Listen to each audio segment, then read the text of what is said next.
तो hello everyone, welcome in the another video. और आज के वीडियो में यार हम लोग बात करने वाले हैं stability of benzylic carbon ion के बारे में। तो यार देखिए, आप लोग वीडियो को देखते हैं लेकिन वीडियो को लाइक नहीं करते हैं और चैनल को सब्सक्राइब नहीं करते हैं। यार कर दीजिएगा, इसमें आपका कुछ नहीं जाता है लेकिन हमारे लिए वो बहुत मोटिवेशन का काम करता है। और अगर आप दूसरे टॉपिक पर वीडियो चाहिए तो कमेंट करके बताइए और हम शॉर्ट ट्रिक के थ्रू उसको सॉल्व करना सिखाएंगे। अब हम बात करने वाले हैं stability of benzylic carbon ion के बारे में।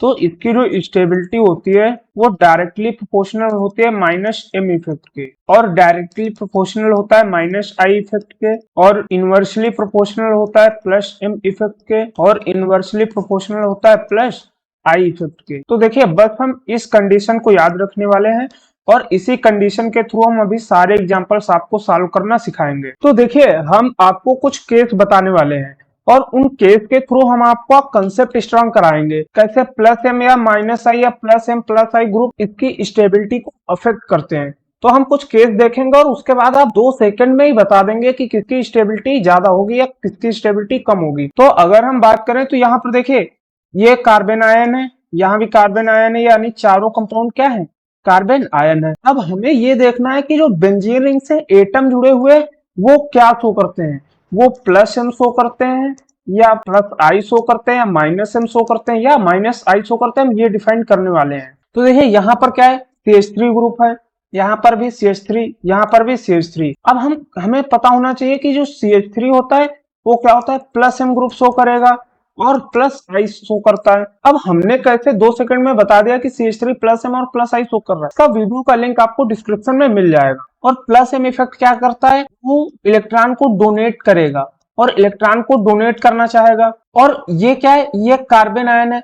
कार्बन आयन के पास ऑलरेडी निगेटिव चार्ज, यानी ऑलरेडी उसके पास बहुत सारे इलेक्ट्रॉन्स है। तो अगर मेरे पास ऑलरेडी इतने इलेक्ट्रॉन्स है और कोई मुझे इलेक्ट्रॉन्स देगा तो मैं उसको क्या बोलूंगा, भाई मुझे नहीं चाहिए इलेक्ट्रॉन्स, मेरे पास ऑलरेडी इतने ज्यादा हैं। फिर भी ये CH3 प्लस एम के थ्रू इलेक्ट्रॉन देने को रेडी है।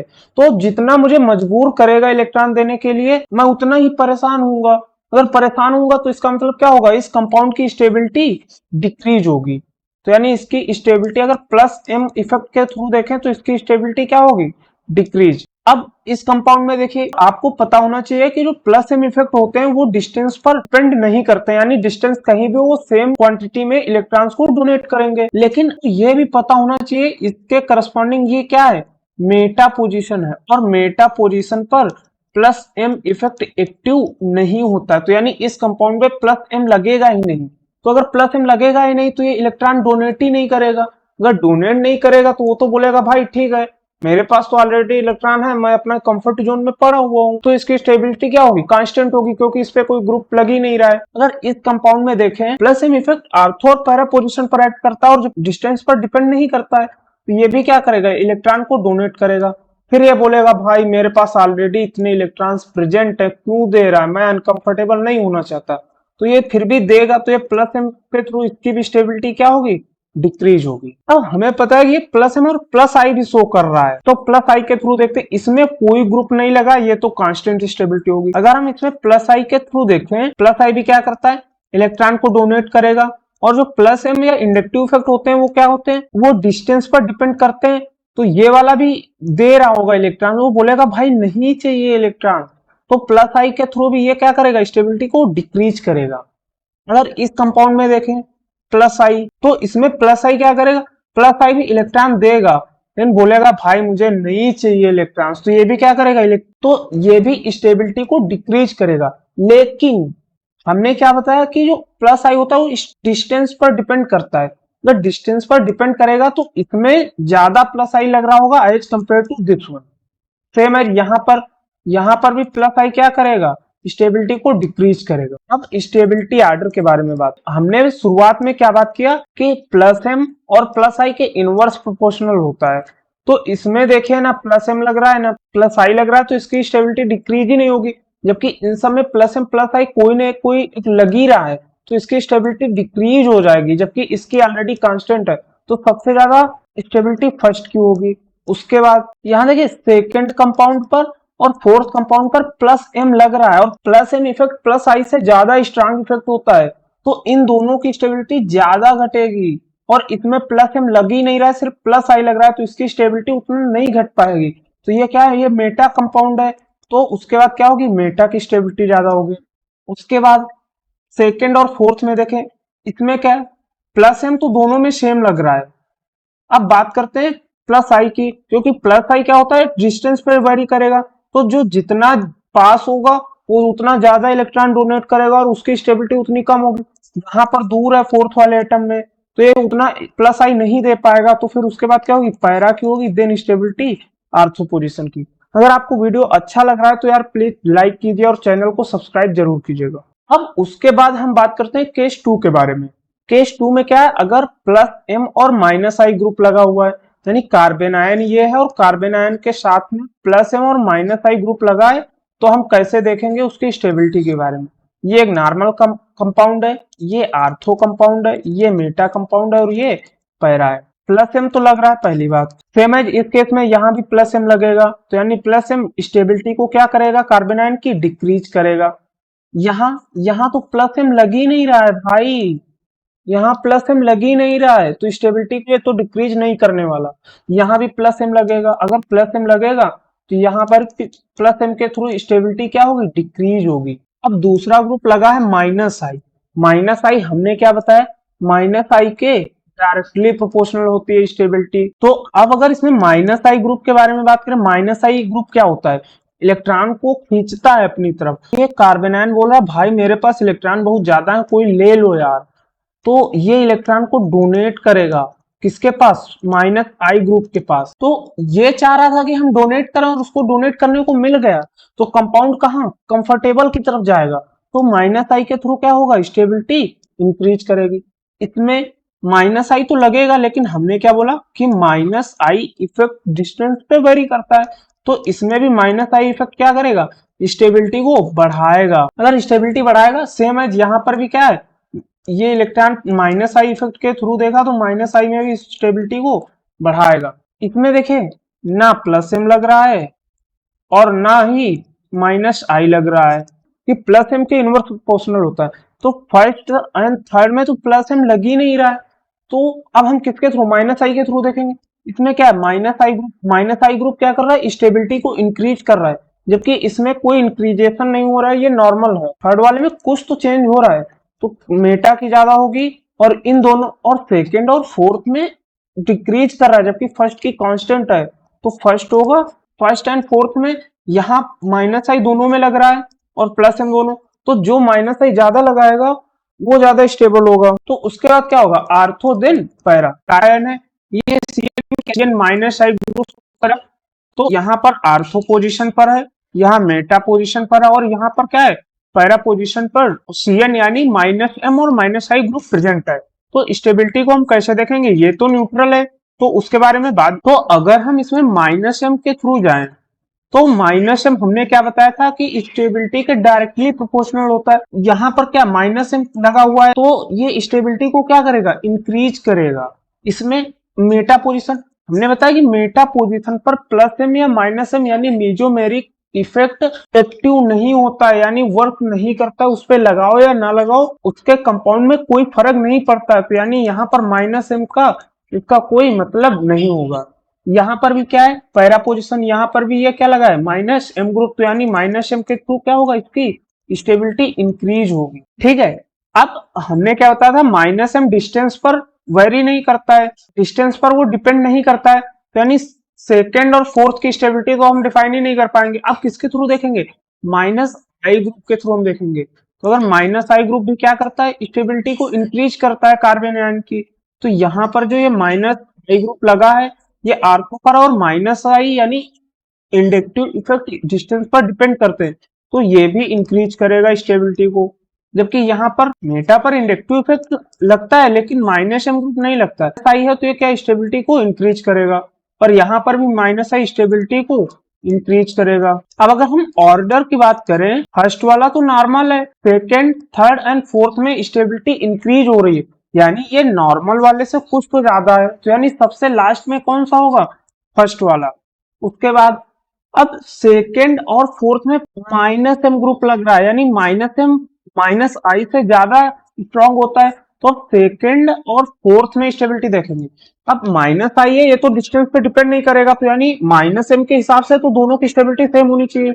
लेकिन माइनस आई क्या बोलता है, मैं डिस्टेंस पे डिपेंड करता हूं, जो जितने नजदीक होगा मैं उतनी ज्यादा स्टेबिलिटी शो करूंगा।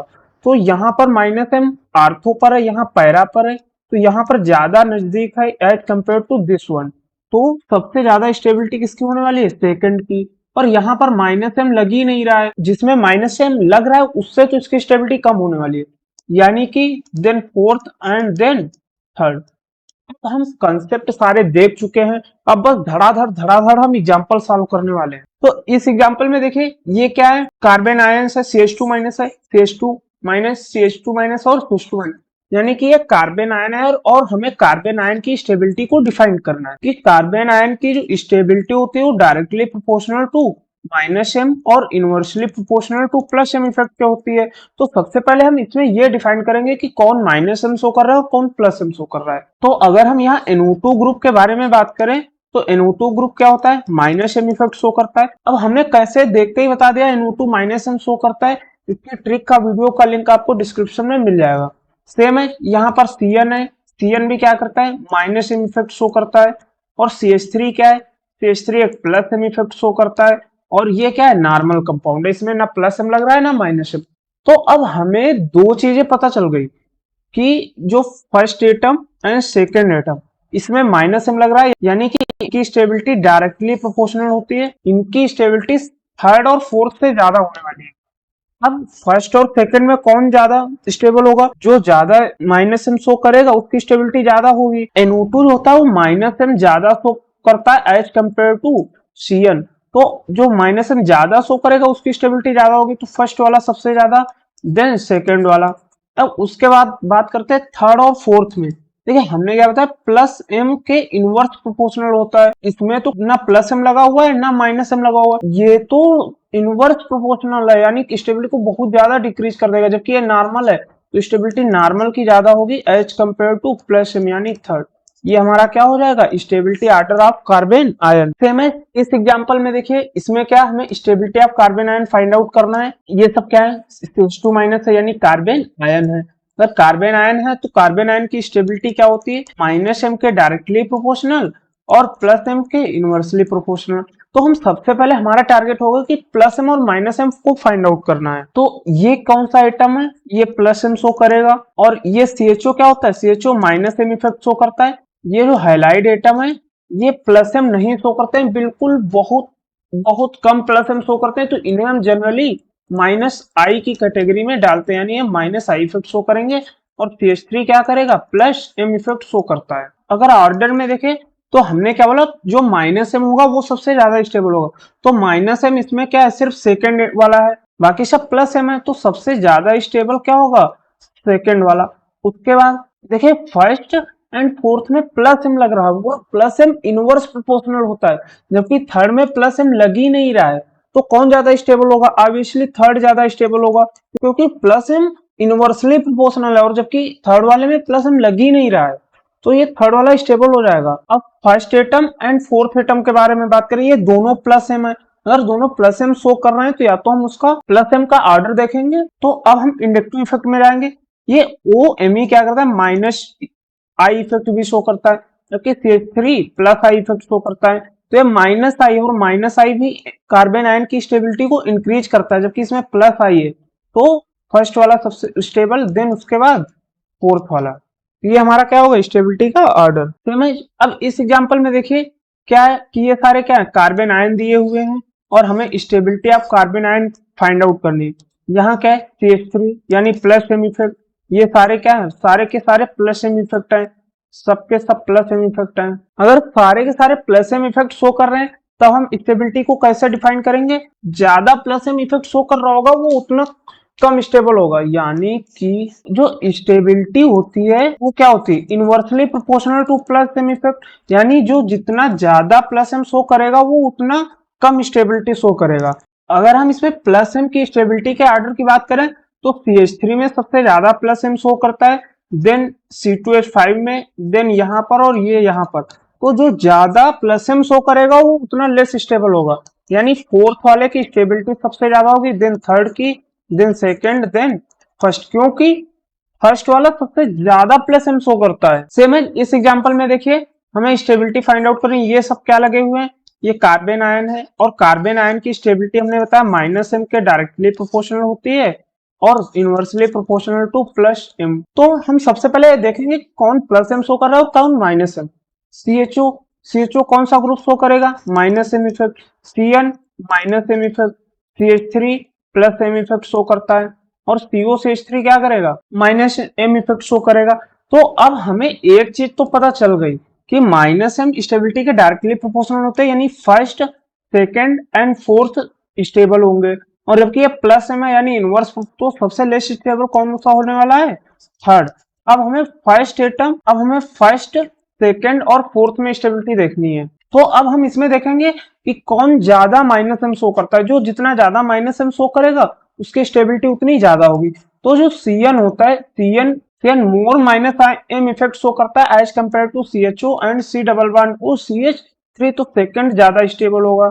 उसके बाद फर्स्ट एंड फोर्थ में सीएचओ ज्यादा माइनस एम शो करता है as compared to C double bond O CH3, तो यानी फर्स्ट देन फोर्थ। ये हमारा क्या होगा, स्टेबिलिटी ऑर्डर। अगर हमारा वीडियो आपको अच्छा लगा तो वीडियो को लाइक कीजिए, चैनल को सब्सक्राइब कीजिए और दोस्तों के साथ शेयर जरूर कीजिए।